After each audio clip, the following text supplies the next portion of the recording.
Welcome to Connecting with Crid, the podcast where I help you find your community one story and connection at a time.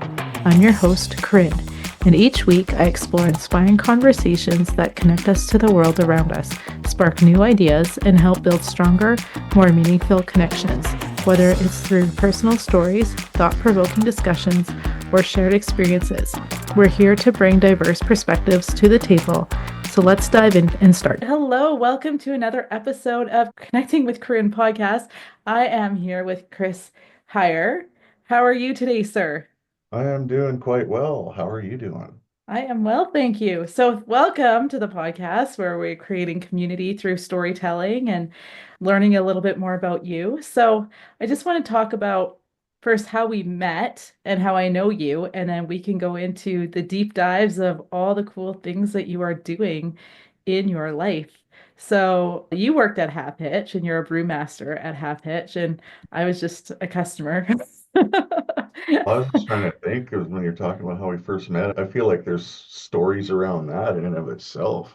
Probably. I think it was because my ex, he Uh, would frequent at Half Hitch a lot, and he became friends with half the bartenders and yourself and some other people, and he would just start bringing you guys over. And I think you all played VR and stuff, and then I think that's I how we met. I think I knew Lane before I ended up meeting with Mark, and I can't remember how the hell I ended up meeting Lane. Oh yeah, it was a freaking New Year's party or something that we had where I first met Lane. And then after that, then that connection with Mark and because yeah, I remember freaking it was a St. Patty's party where Mark and I were pretty much dancing on the bar.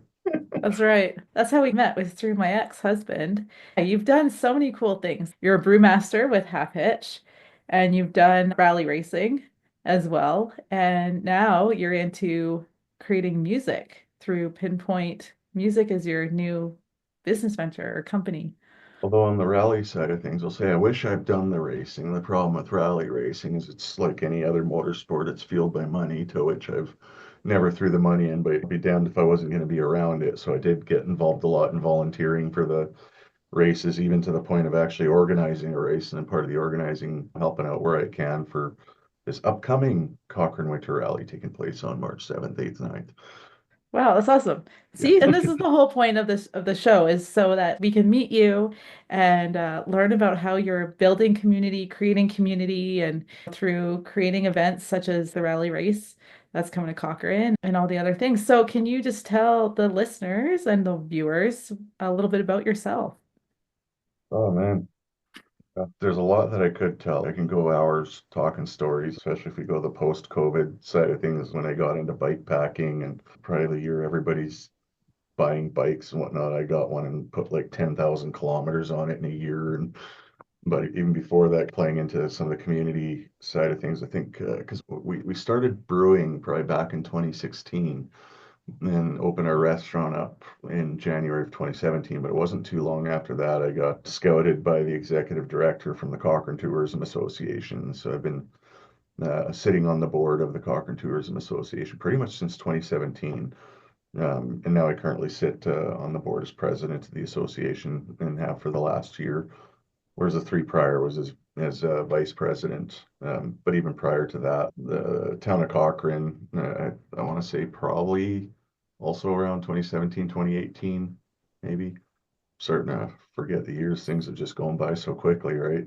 They wanted to start up a Cochrane Dollar project and engage with some of us local business folks, and we ended up saying, yeah, this sounds like a cool idea, and then ended up taking on starting the Cochrane Dollar.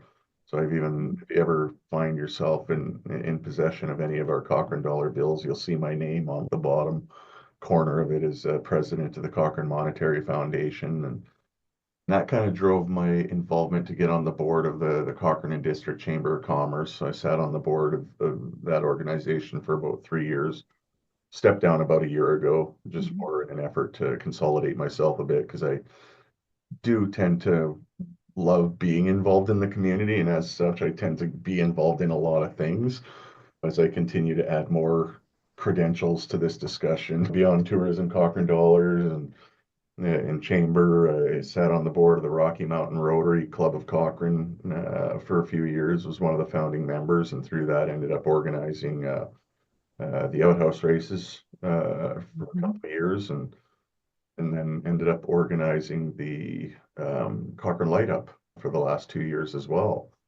I definitely care about the community, and all that is just like business aside. I kind of look at that as naturally, in a way, benefit the business, but not necessarily be the reason that I'm doing it.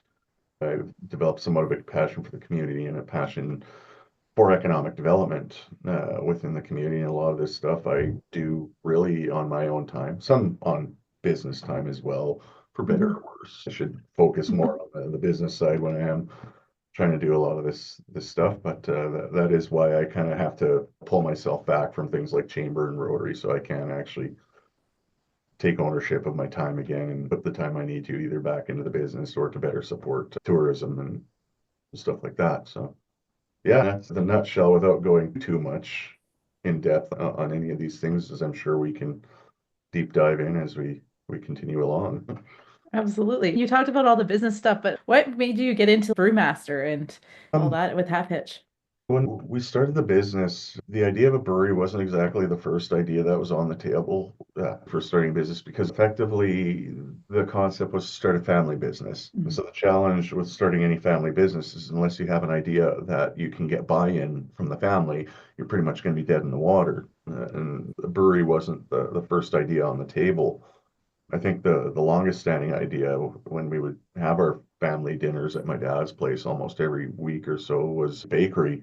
And largely that stemmed from the fact that his wife, or my stepmother, was a really good baker. My sister-in-law would do some pretty good baking from time to time. I think that concept more born out of trying to cultivating their talents and taking that to the next level. But I know that's the intention is family business. I have zero interest in a bakery. It's a neat concept, but I want very little to do with that. And I think at a certain point there was the spitballing, the great spitballing of ideas. As we'd start going to family dinners, and I think my dad would mention new ideas here and there. And I think at some point, because he used to have a boat out on the west coast there and would routinely go out, make trips to Salt Spring Island and some of the surrounding areas. And one of the things that he would routinely visit out in Salt Spring is basically a goat farm where they would make their own goat cheese. So naturally, at a certain point, hey, why not do a goat cheese factory or make cheese? So, okay, Dad, whatever.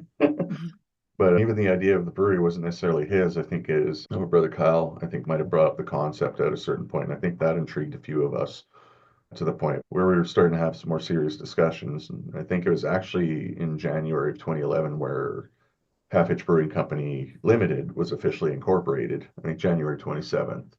It was the date we actually incorporated. Still a long ways off from when we actually opened it, but when we had the idea that this was a direction that we're interested in going down, at that time I had no idea how beer was even made, which made for a fun journey to the homebrew shop when I'm trying to do research and I don't know where to start here. And I figure, okay, I'm gonna go to the homebrew shop. I want to make beer. What do I need? And the guys, you want to do kit beer or all grain beer? I'm like, I don't know. Let's figure this out. And I was under the assumption, rightfully, because it is more complex, is thinking that doing an all grain beer is more complex than kit beer. But what I didn't realize is a lot of what I considered to be complex was actually the fermentation part of it, which you needed regardless of whether you were doing all grain or kit. I don't think they had everything that I would have needed to do full all grain from scratch, but I did get a start, get some of the gear and whatnot that I needed to start doing a kit beer. And so then I took that away and eventually, yep, I'll throw all the juice into a bucket and throw the yeast in and pray everything works out and go from there. But not necessarily pray, obviously, trying to come in with a little more of a educated mindset, understanding sanitation was the thing and everything was all clean and good to go, but to manage to actually create a pretty decent first beer from a kit. And I think I only ended up doing maybe 2 or 3 kit beers before I just took the plunge and went all grain. At that point, it's like, yeah, no, built my own little mash tun and just picked up a cheap turkey fryer kit from Canadian Tire and went to the vineyard and bought a little bit of every grain that they had and some hops and stuff. So basically made up my own little brewmaster's pantry. And at a certain point, got good enough that I could start really designing my own recipes. I could stand in front of my grains, and go, "Oh, what does this one smell like?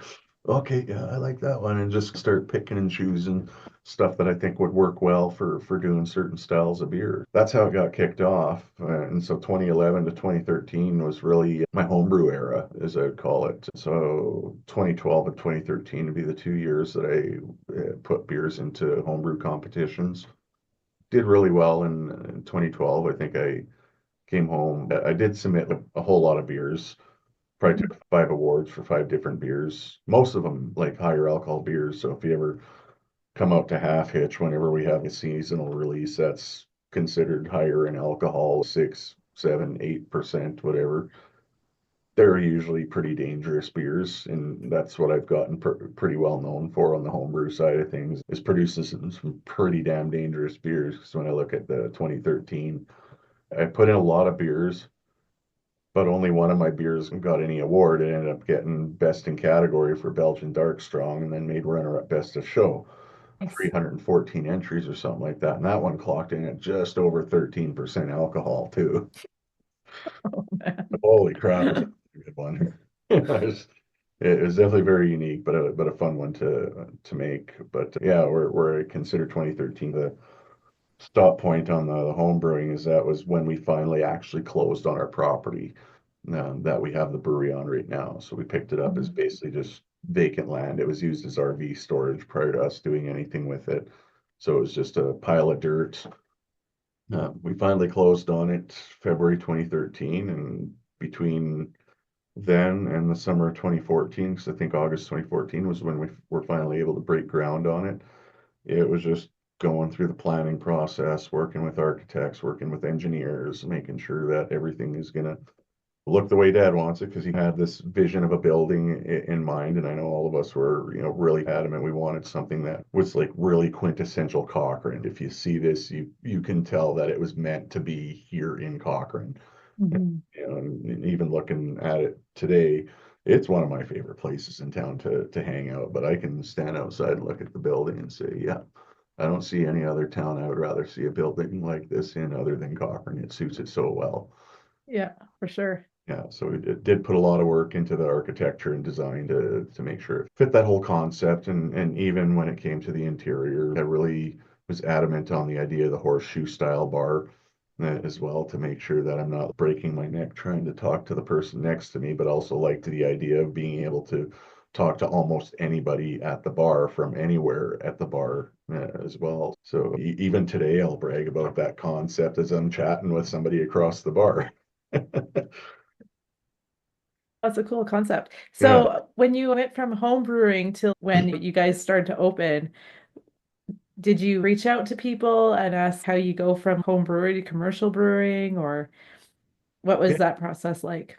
Yes, honestly, there's almost a little bit of serendipity out of it, because at the time when I was home brewing, the Cowtown Yeast Wranglers, the big homebrew club in Calgary, would predominantly have their meetings at the Wild Rose Brewery, which is down at the Curry Barracks there. Mhm.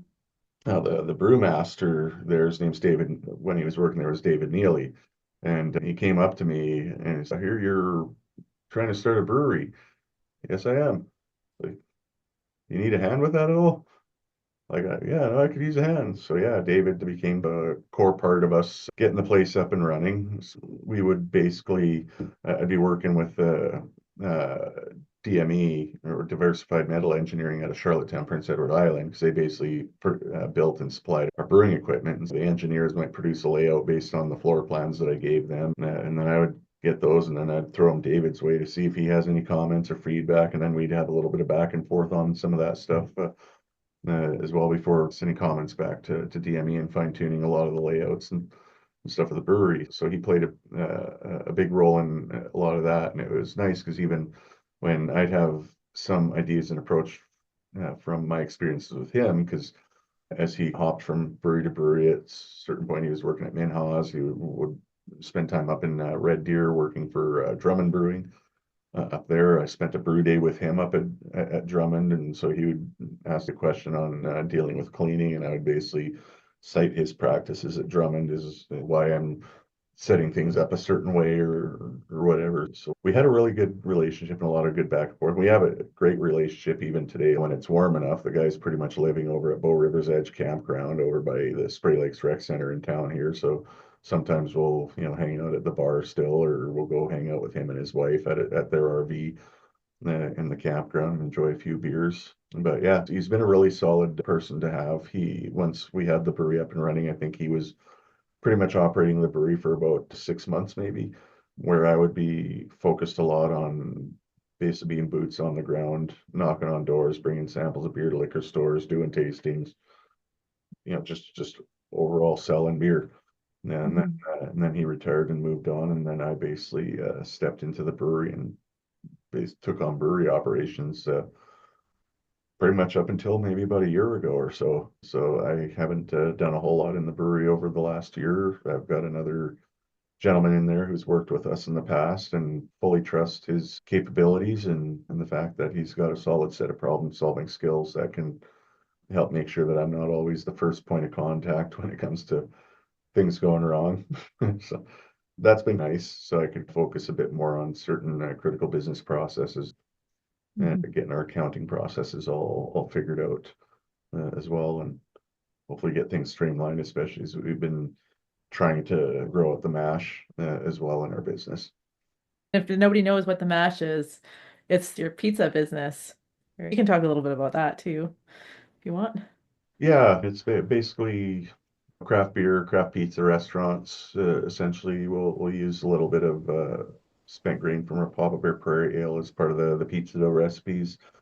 And they're pretty solid pizzas. We only just recently started doing the frozen pizzas side of things, which has been nice because we've had no shortage of people in Cochrane wondering how the heck they can get our pizzas. So now we actually make them available as frozen pizzas that people can buy at the brewery in town. Otherwise, the next closest location would probably be in Greenwich in Calgary by the big farmers market there. But we do have a handful of locations across Calgary and one in Chestermere and one up in Edmonton and one in St. Albert. Personally, my heart is always near and dear to is our location here in Cochrane. I think that'll always be the case. Cochrane appreciates you guys because my ex would spend a lot of time out. It was almost like Cheers, right? It's like kind of the bar where everyone would go. It And really he is. really knew all the servers' names and the bartenders and everything else there. So And I think the best part now is we've got a few solid regulars that even today, if I were, not if I was sitting at the bar today, and there's Brad and Cindy coming there after a round of curling, and as they do almost every time. So I'll see them almost every day. Then there's another gentleman also named Mark. He'll show up at almost the same time every day, get his 3 pints of fire and fury, and then bugger off without fail, unless he's out of the country. He's in there. But and what kind of connections have you made with the brewery other than just when you first started off? Do you find that you can talk to other people like other brewmasters? I don't get a whole lot of other brewmasters that simply show up. Sometimes the connections just tend to be just random.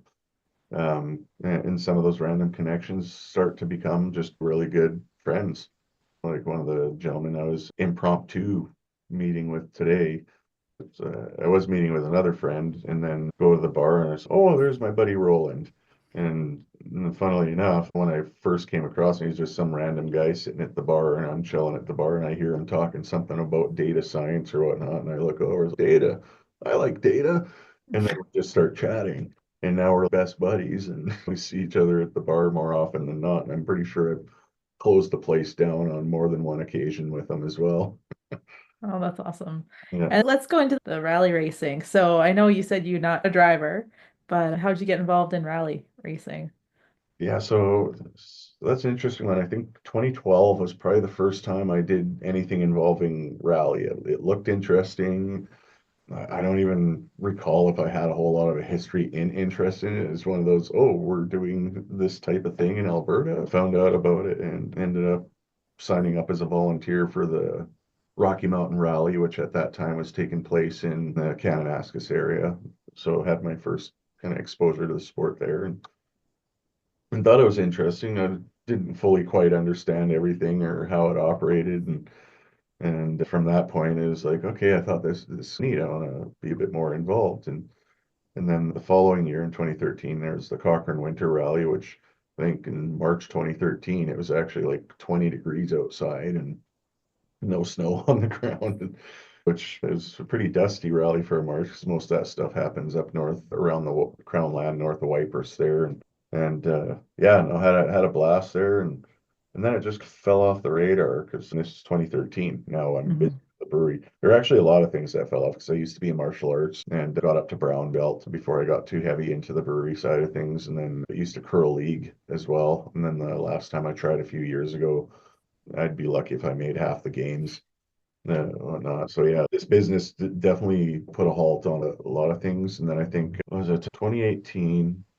I remember go to, I think we dropped one of the kids off at a babysitting course in Bears Paw and was thinking, oh yeah, just out of the blue, let's go for breakfast or whatever in Canmore. So we do that. We drive out to Canmore, go grab breakfast, and then our way home. I remember seeing messages on the group chat saying, oh, there's a ricer gathering or something like that at the auto body shop. I'm like, ricer gathering. And so as I'm on my way, I'm seeing rally cars on the back of their trailers and stuff heading into Kananaskis. I'm like, oh, they're doing tech inspection for the Kananaskis rally. Oh yeah, I forgot about that. And so next day I decided, okay, let's just pop out as spectator.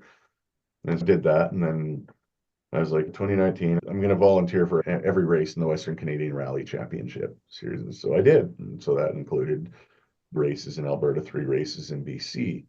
But even at that time, there was one particular race that I really wanted to volunteer for was the Oregon Trail Rally, which is cool because when I wanted to get involved in rally, it was less about the sport itself because the Mhm. sport was cool, but it was more about how can I help be involved to improve the volunteer experience or Mm. how can I help to improve opportunities for spectators to be able to see the vehicles and stuff. And even with that, like that was a long process that I think is only finally coming to a head here in March for the Cochrane Winter Rally this year, because now we've got more people on board that are interested in the same idea. Because where my head was at is I always have some level of a selfish motivation. Is if I want to be able to race rally car and be able to afford it, I need to be able to find sponsors. Okay, how the hell am I going to get sponsors if I'm going to try and get in a sport where nobody can actually see the cars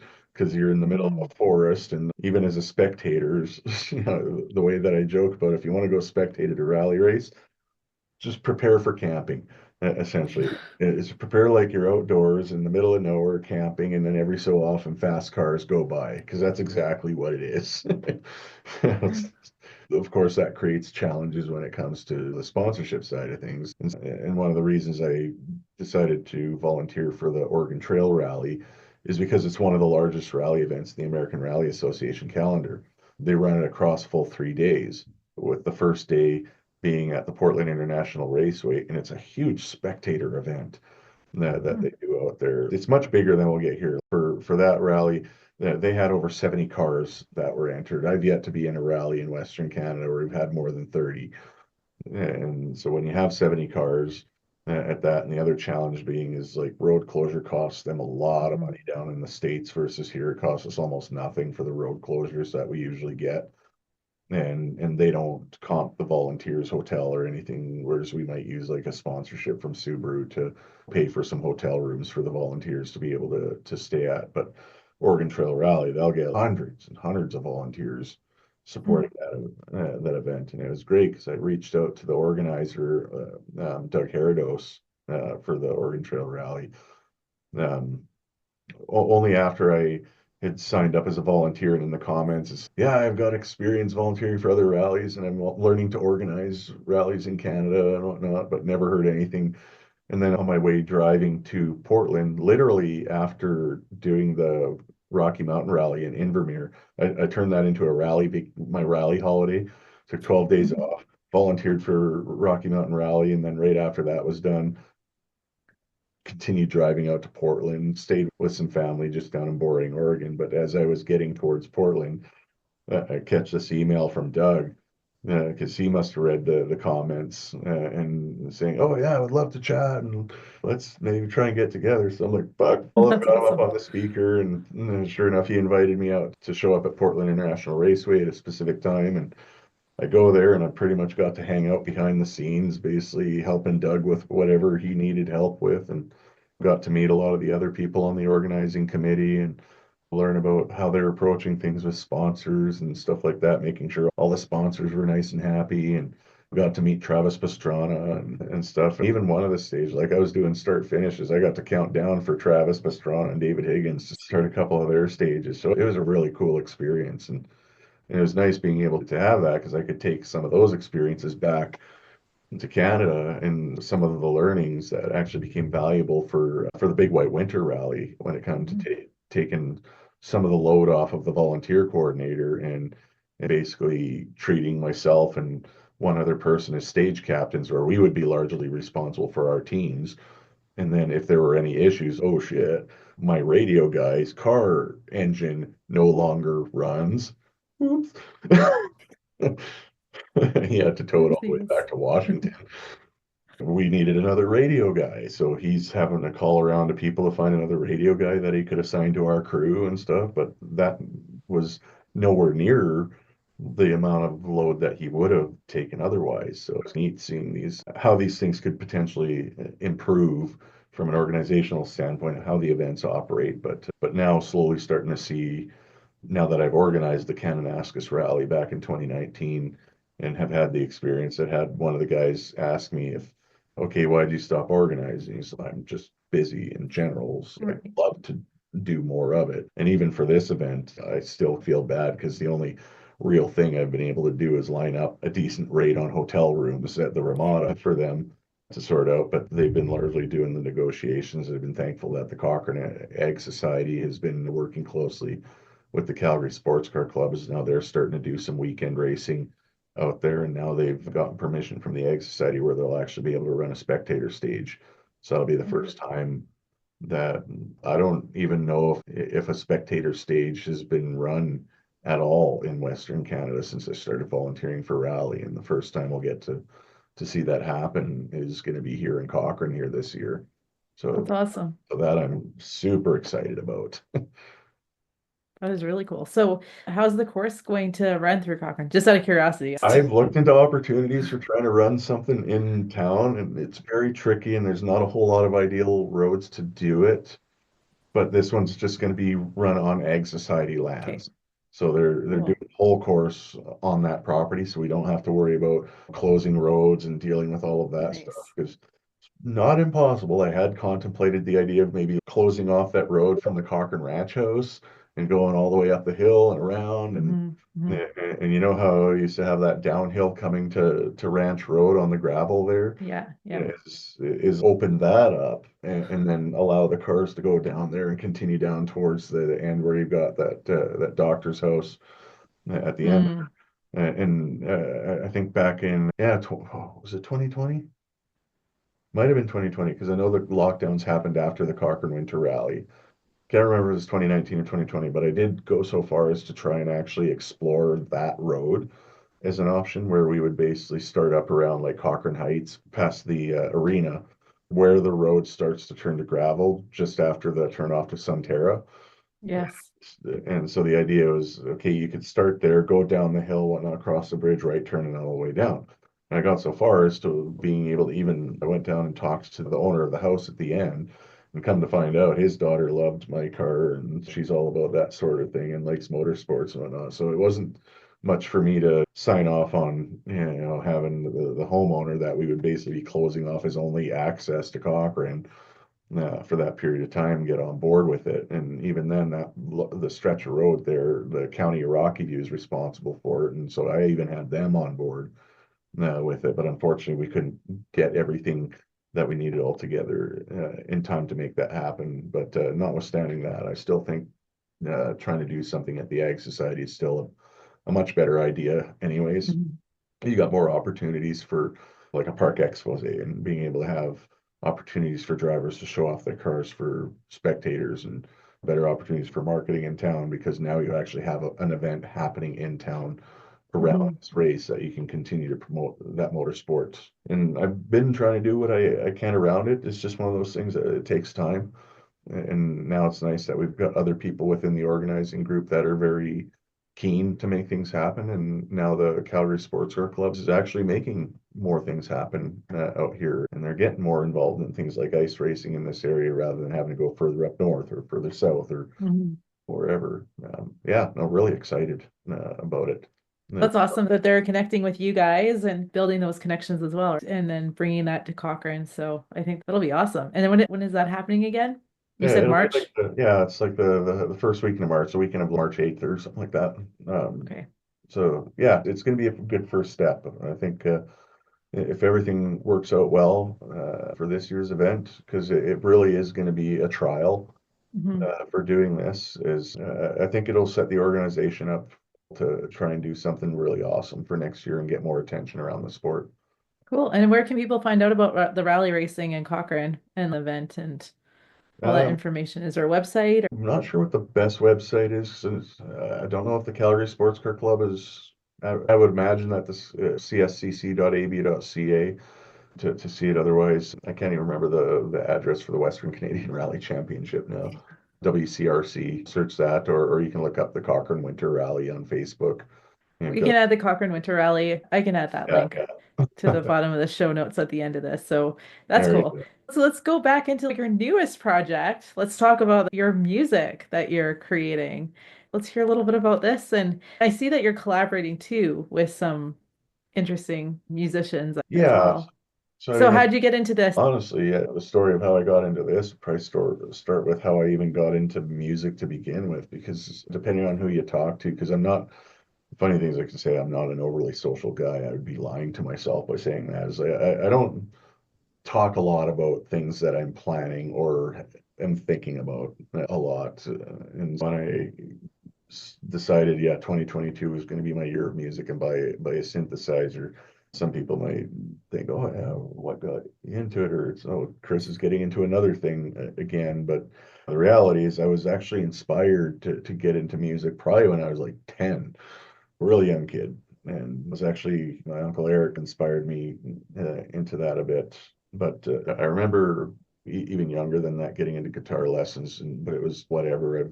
I've never really been overly attracted to guitar or in piano for that matter. Like piano, even though you can see I got this keyboard behind me, and if I show around my studio, like I got keyboard here, keyboard, like I got a keyboard in front of me, in front of my computer keyboard as well. They're all over the place, but that's not necessarily because I'm good at playing keys. It's just because that's the naturally easiest and most effective way for interacting with synthesizers.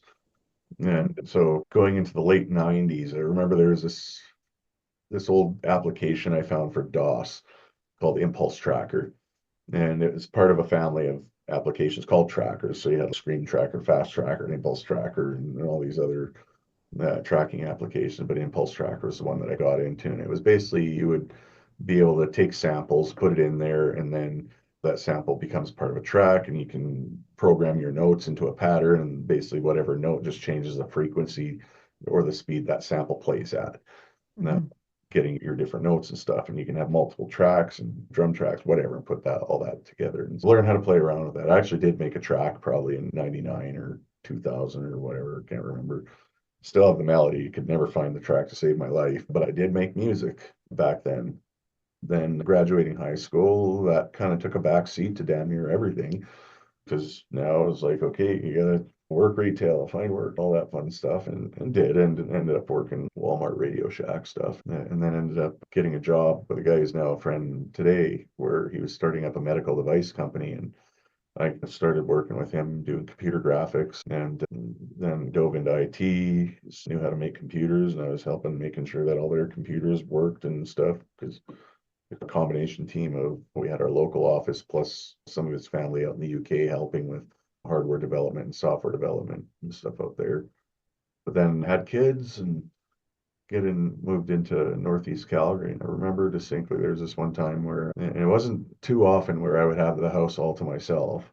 The in-laws live up in Lloydminster, so every so often we would go make the trip up to Lloydminster. And then the one time, ex-wife and the kids, They go visit Lloydminster, and I pretty much have the house all to myself for a week. And for whatever godforsaken reason, I'm on eBay and decided to buy a violin out of the blue, just because I had this song stuck in my head. Not like any song, but a legit original song that I wanted to learn how to play and stuff. And I still never learned how to play it, but you better believe I still have it in my head almost 16 years later. But yeah, that year, so it was an okay violin. I spent a bit of cash to get it all tuned up and whatnot. And actually turned out that it was actually a really good sounding violin. And I spent a solid year, it was all hardcore year learning to play violin, practicing every day, doing my violin lessons, getting involved in a fiddlers group, and we would do like recitals and stuff at That's awesome. retirement homes and stuff like that. And at the time, I was probably like 25 years old or whatever, and I was like the oldest person by 10 years in this group, other than my instructor. I think there was one point where I had a guy join in the group that was probably in his mid 50s or something like that, and he was a bassist and had his double bass that he would play, but he only stuck around for maybe a few weeks. But yeah, it was just me, these kids, and otherwise I would be doing a lot of practicing at home. And then we moved to Cochrane, and that would be about almost 18 years ago now. And I could not find a violin instructor to save my life. So that kind of fell off at that point. And by the time I tried picking it back up, I was busy trying to hawk beer, doing sales and whatnot. And I still remember when I finally found a violin instructor, it was difficult making the time to practice. And even then, I found that I would routinely forget about lessons because there's one time I'm in Banff on a Wednesday evening trying to visit pubs and check in on managers and see if they're still interested in beer and stuff like that. And then I get a call from my violin instructor asking if I'm still going to be doing my lessons for that day. I'm like, there's no way I'm going to be able to make it back. Oops.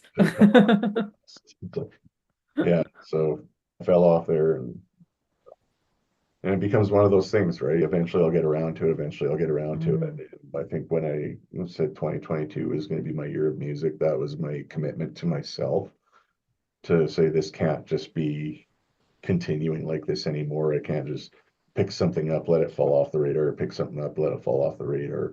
And even now, I still continually struggle and have risks with that because I might spend a week working hard on some music and some ideas and stuff, and then never touch anything for another month or two after because something else ends up taking up my attention.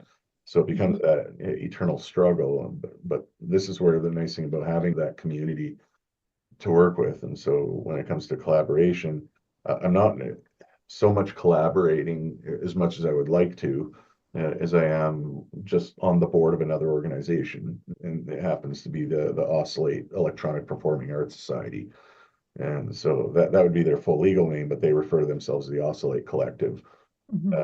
So I'll be working with and helping them out a lot with events or showing up and just being there as moral support or whatever. Because it is somewhat of a challenge being here in Cochrane. It's like I've brought a synthesizer out to a couple open mics at Found Books, and I'll be like the one dude doing something with an absolute completely different vibe than everybody else that's doing like rock covers or folk music and stuff like that. And here I come in with a synthesizer doing melodic, meditative, ambient music. Not to say that that's a bad thing, because you'll find more opportunities around that in Calgary, but it's neat coming into that because I've had that experience working with synthesizer with sound baths and stuff as well. I did that for probably about a year. And so when I can go on the stage, probably the best compliment that I had after coming off was one of the guys said, "Yeah, by the end of it, I almost fell asleep." And I said, "Yeah, awesome." But next to that, another guy was like, "Yeah, when I opened my eyes, I felt like I was high." It's like sound is a magical thing, you know? It definitely is. That's awesome. And who are you collaborating with the sound bass and that kind of thing? Were you making your own sound bass using the synthesizers, or what were No, you doing? Were you working with somebody playing the crystal bowls? What yeah, was the yeah, and actually, it started off with one of the gals. Her name's Nicole, and I got to know her through Rocky Mountain Rotary, and we were doing the Toys for Kids drive. And I just ended up carpooling with her. And so we got just chatting. They were talking about, or she was talking about how she'll do these sound baths. And they talked about maybe recording stuff. I'm like, well, I got a studio if you wanted to try and come out and record and whatnot. But at that time, it was less about can I join in and more about, hey, I've got a studio that I can help maybe record some of this stuff. And so eventually she took me up on it. And that was actually the first time I met her partner in crime on a lot of these is Jolene, who's fairly well known in town around doing some of these sound baths. Oh, And Jolene C. yeah, C. Yeah, C. yeah. Yeah. So I was working with her. Yeah. And, and so I remember the first time I met her. So Nicole comes in and Jolene's right behind her, and they've got like these gongs and stuff. You see the space I have behind me, right? And so I can't fit everything they brought at once. So it's like we had to keep all their stuff just in the hallway there and just bring in one thing at a time. So bring in this their Jupiter gong, set up my mic, try and find a good space behind it to capture the audio and gain staged it properly. And then I just had Jolene go on the gong for a bit. And I think she went for maybe 9 minutes or something like that. And it's like, all right, that gong out, let's bring it in. And then throw the headphones on and turn the speakers off so the speakers aren't projecting any sound into the microphones, but she can hear what's playing, and then just hit the record and playback so she can hear the other gong while she plays this gong. And we just did that for hours that night and actually built up a track, which I still like to know what they want to do with it because I've got it up on a private link on my SoundCloud that I periodically show people. Yeah, this is what we did in my studio, and That's awesome. because then afterwards, once we finished recording, I sat in front of the computer and just showed them what I can do with the sound and how I can mix it and how I can take their voices because both Jolene and Nicole were doing the light language, and so I would Hmm. pan one voice to the left, other voice to the right, give it a lot of reverb so they sound fairly ethereal and Awesome. that fun Love stuff. it. But then I was showing them like these synthesizers and stuff, and so that kind of intrigued them to the point that maybe I think 5 months later or something like that, a few months later, anyways. I think Nicole reached out and said, "Yeah, we were chatting, we were intrigued, I like the sound of that stuff, and I was wondering if you wanted to pop out to Jolene's at whatever time with one of them, and we can practice and play around with some ideas." I brought out my Arturia Polybrood over to Jolene's place and got that set up with some of the speakers she had there, and just like we just clicked, like everything just, Awesome.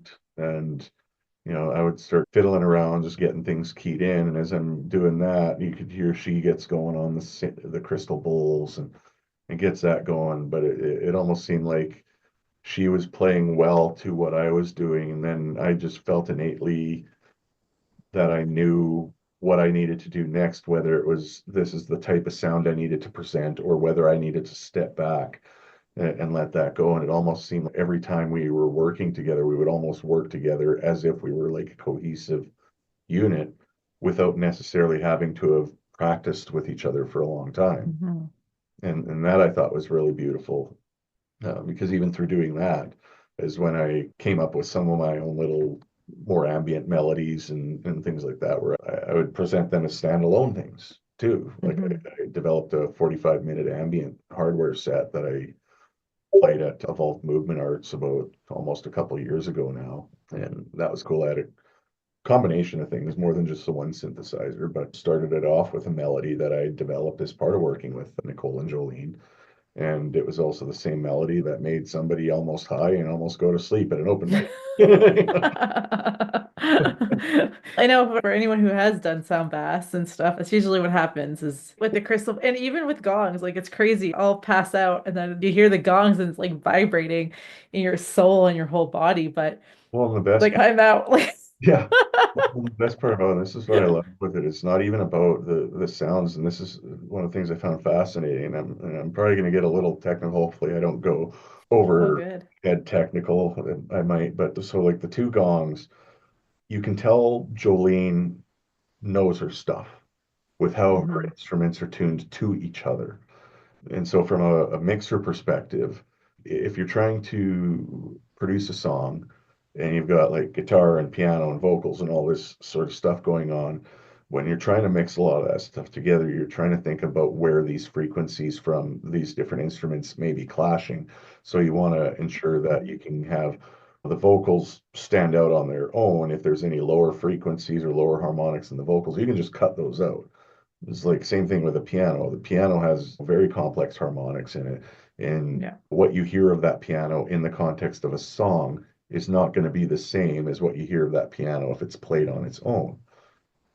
Now, with these instruments, she would have two gongs that until after I was trying to mix them and I would start actually comparing their frequency harmonics, I started to realize I don't need to mix these things at all. They're already perfectly attuned to each other.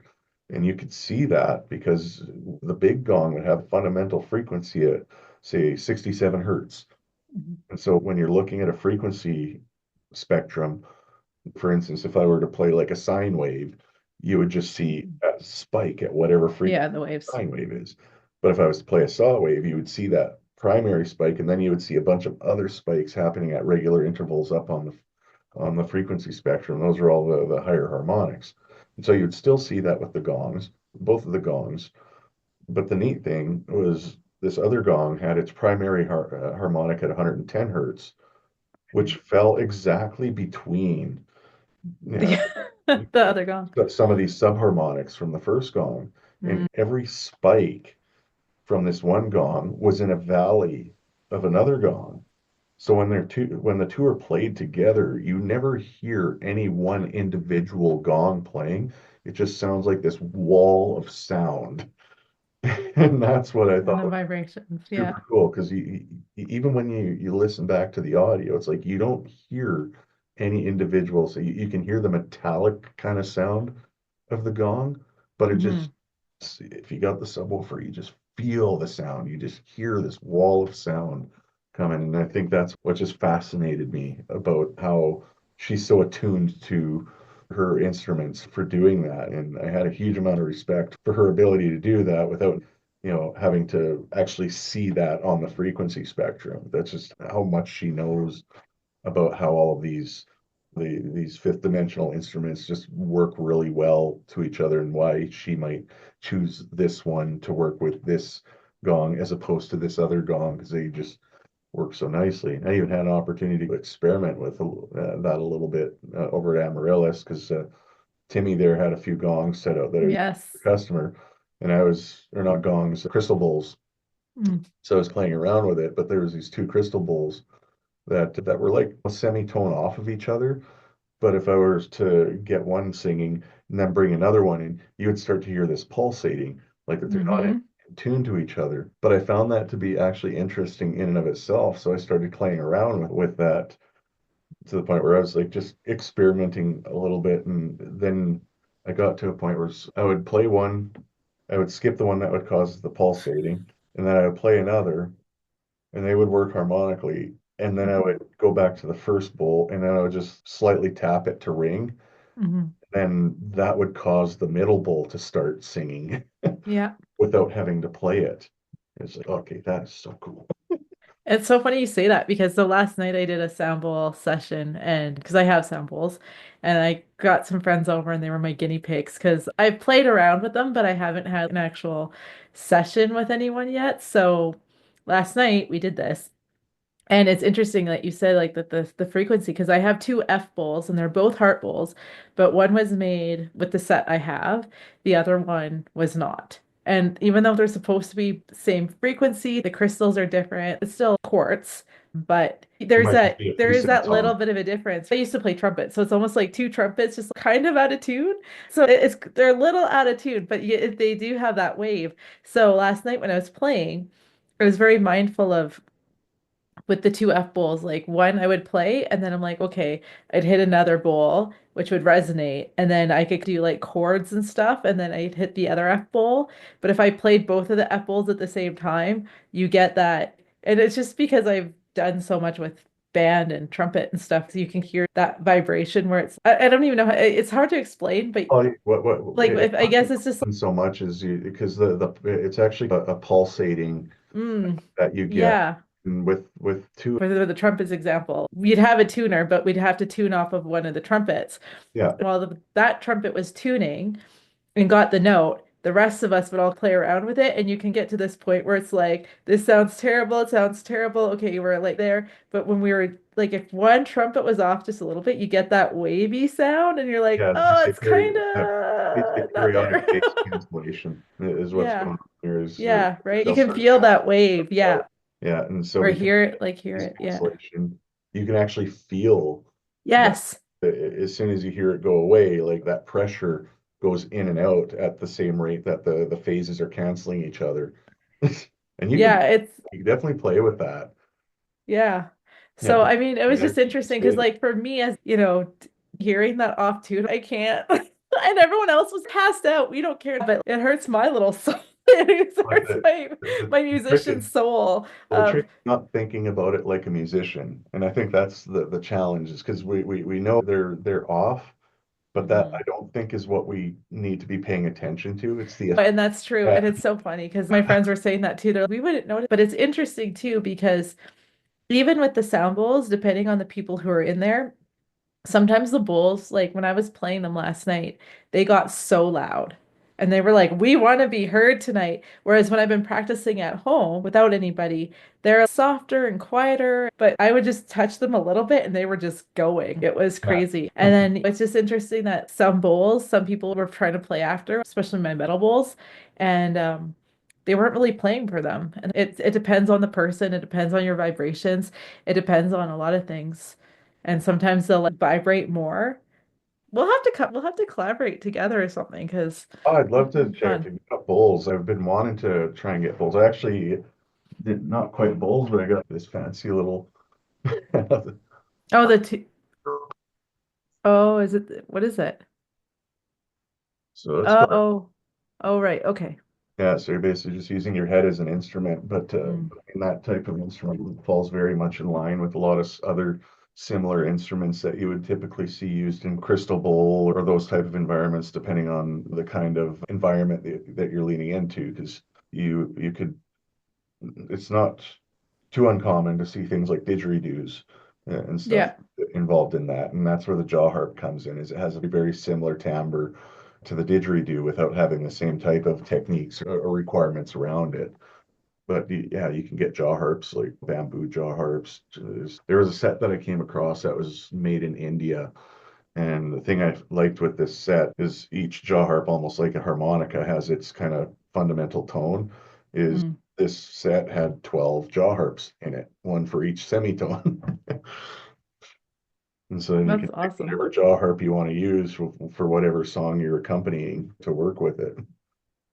So with the collaborations with Jolene and with Nicole, so are you guys collaborating some more? Have you collaborated with other Crystal Bowls players? I know there's been talk, but not really much has come of it. And for the most part, I think it's one of those things where I'm going my direction. And if there's opportunity where things intersect, it's one of those where one or both me or Jolene will probably have to finally reach out. And I know I've been meaning to reach out with her for to go grab a coffee at some point because it's honestly been a while. And I've started building a great relationship with Timmy and Gail Nice. over at Amaryllis there, but I feel bad because they've offered opportunity to come out there for one of their sound baths, and I've yet to take them up on it. Do it. Oh, I That's know. awesome.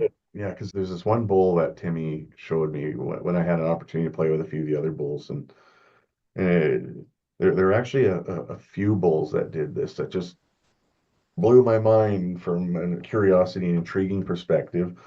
Was he would rub the stick on the outside of this one bull, and I would hear three tones coming off of it. Yeah. And I'm like, fuck, this thing is way too cool. I love the ones that have like the pure tones, but I could hear, okay, this has the same tone on two octaves, but there's something else in between going on. It was broken glass that was reformulated. Yeah, so the bowl I think had been broken at some point and then was repaired.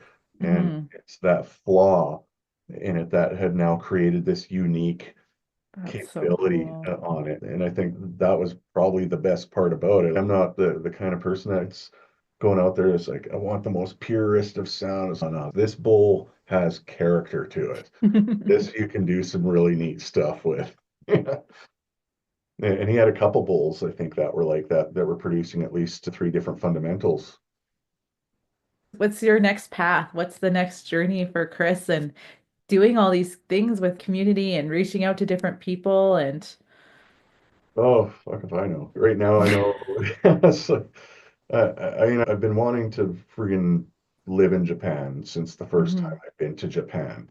And that's got to be now running on close to 18 years ago since the first time I went to Japan. And I've only been there a few times. And I'm actually surprised because I can remember the last time I went to Japan like it was yesterday. And that was back in 2017. Mhm. More time has elapsed since then than the time before that I went to Japan. And that's where I had to sit back and realize, shit, I can't just let this fall off the radar. It's a place I've fallen so much in love with. The last time was great because it was the first time I was able to bring the kids out. And it was awesome too because I remember, you know how sometimes you might go on holidays or whatever, and when you were a kid, go out for holidays with your parents, and you might be, oh, when are we going home, type of thing. Just looking forward to getting back home. I remember we were on our way back to the airport, and we got to a train station. Had to transfer to a final train to get to the airport, and while we were waiting for the train to show up, I could see just tears on my son's face. He just did not want to go home. He just had so much of a great time in Tokyo. And I'm thinking, like, dude, I'm there with you. I just love this place too much. And so I think I'm at the point where I need to start exploring some opportunities out there. And I'll be heading out to Japan here shortly, looking at probably going out in April and trying to focus on scheduling meetings and making opportunities to get to know people, do a bit of networking, and really hone in on just a small handful of opportunities. Because I know there's a lot of things I could do, Mhm. but it's very difficult to try and create an opportunity on things you could do. Let's narrow it down on a few key things and what can we drill in on. So I'll be spending some time up in Miyagi Prefecture. We got a guy that's putting together itinerary up there, but I have a feeling that might be related to food and beverage again, possibly in the brewing or distilling side of things. We'll see where that goes. And then I found this really beautiful property down in Okayama Prefecture. When I got interested in visiting Japan for the first time, it's been back in 2007 actually, is there's this show on a channel called Oasis. It's called Beautiful Landscapes in Japan, and there's a couple episodes on there that were really attracting me to the country because they featured the traditional Japanese thatched roof homes, and going through Yeah. those are way too cool. I really want to see these things. And even one was, so the one episode was going through the town of Miyamacho, which I think is Mhm. northwest of Kyoto. And then another one was the town of Kawago in northern Japan. And I would love to visit that place in the wintertime because they were like showing some of the festivals and stuff they do in the winter out there. But it was also thatched roof housing as well. But of all the time that I spent in Japan, like in 2007, I was there, Tokyo for 2 weeks. 2010, Tokyo for another 2 weeks, but the middle week, I was in Japan for 3 weeks. Tokyo was first and last week. Middle week, we went down to Kyoto for 3 nights and went down to Kobe, hung out with some friends there. They showed us some Mhm. sake breweries and during the cherry blossom season. So I had a blast. Went Oh, to beautiful. check out the big castle in Himeji and stuff there as well. And even went up to Nikko to check out all the temples and stuff. And 2017, that trip was largely driven by my brother tagging me in a video of people driving around in the streets of Tokyo wearing Mario costumes on go-karts. So I'm like, fuck, how do I do this? So I did that. Yeah, so did a 3 hour tour around Tokyo in a go-kart dressed up as Donkey Kong, and Nice. kids were dressed up in their own Mario characters. Of course, they were on a tuk-tuk, so they couldn't drive themselves, and but had a blast with that. The kids enjoyed the hell out of themselves and just had a great time there. But I've still yet to see a thatched roof traditional Japanese home. But I found one for sale, Nice. connected with the owner of it. And the owner happens to run a business that does retreats, like all the different retreats. This place was used as like a parent and child nature retreat back in Oh, 2021, I think is the last time they ran it, but it's been on the market since then. And it's $200,000 is what it's being sold for. And I'm like, what? Holy crap. that's crazy. And so when I reached out to him, I honestly would love to see some sort of a sound retreat or like a full-on music retreat. You have studio space or something out there. Like it's such a cool place, and it's a thatched roof house. It's 130 year on a sizable piece of land in the middle of freaking nowhere.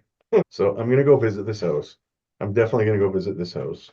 There's no question. I'm meeting the guy. He's coming out to Banff doing a ski retreat for his business in the next couple of weeks. We've That's already awesome. planned to meet up out in Banff to discuss opportunities and stuff there. If I can make something happen around sound and music on that property, you better fucking believe I'm moving to Japan and doing some music out there. If you do, you'll have to invite people out and we can create those connections, and that's awesome. I love it. We could go on for hours about the ideas right now. I know. I'm working on stuff. Stuff is gonna happen.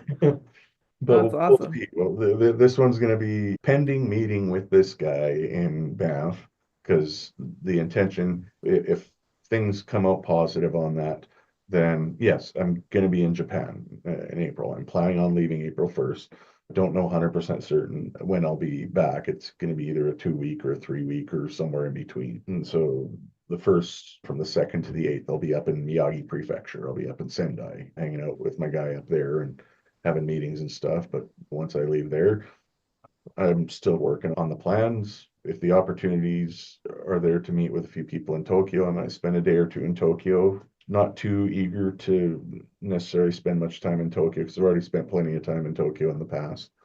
Unless there's opportunities there that are worth exploring, or not necessarily opportunities, but people that I might need to meet with or have a beer with or something. Just general networking. Otherwise, they're the things that I want to go see as a tourist and the things that I want to go do from an ideas perspective. And some of that could be potential homes to buy or potential things to do in a community, but definitely that property is a high priority on there. If we can make something happen where the guy's intrigued, maybe it's not even a thing where he sells the property. Maybe we work together on developing something new in that space he hadn't thought of. And then I become just a partner working with him to develop that part of his business. But we'll see. Just have me excited, really. That's exciting, Chris. It's going to be awesome. So how can people contact you for music or to talk to you about brewery stuff? Where can people find you? Probably the easiest way is through the socials. I've got a SoundCloud. The great thing on my SoundCloud is I got a weekly show I call Prec1sion Radio, where I'll do a 2-hour, usually a techno set or something on there. And you can find me at Pinpoint, spelled PINPOIN 7, or using that same spelling. You can find me on Instagram and Facebook at Pinpoint Music. Cool. And I'll put all the links in the show info on Spotify and on YouTube. All right. Well, thank you, my friend, for chatting with me today. And it was great to learn more about you and all the different hobbies and all the community and connections you made throughout your lifetime thus far. And there's so much. Really just getting started. It's so crazy. But this is awesome. And if you do something in Japan, you'll have to keep me posted and let me know, and we can do a part 2. It's not a question of if, it's a question of when and what. Right? People might have to go out to Japan for retreats and stuff for music or forest baths or whatever it is that you end up doing out there. There are ideas. Thank you again. So everyone stay connected. Thanks for joining us, and we will see you next time. Bye. Bye. Thank you for tuning in to today's episode. I hope today's conversation sparked something new and reminded you of the power of connection. Don't forget to like, subscribe, and share this episode with others, and continue spreading the message of unity across all walks of life. Until next time, stay connected.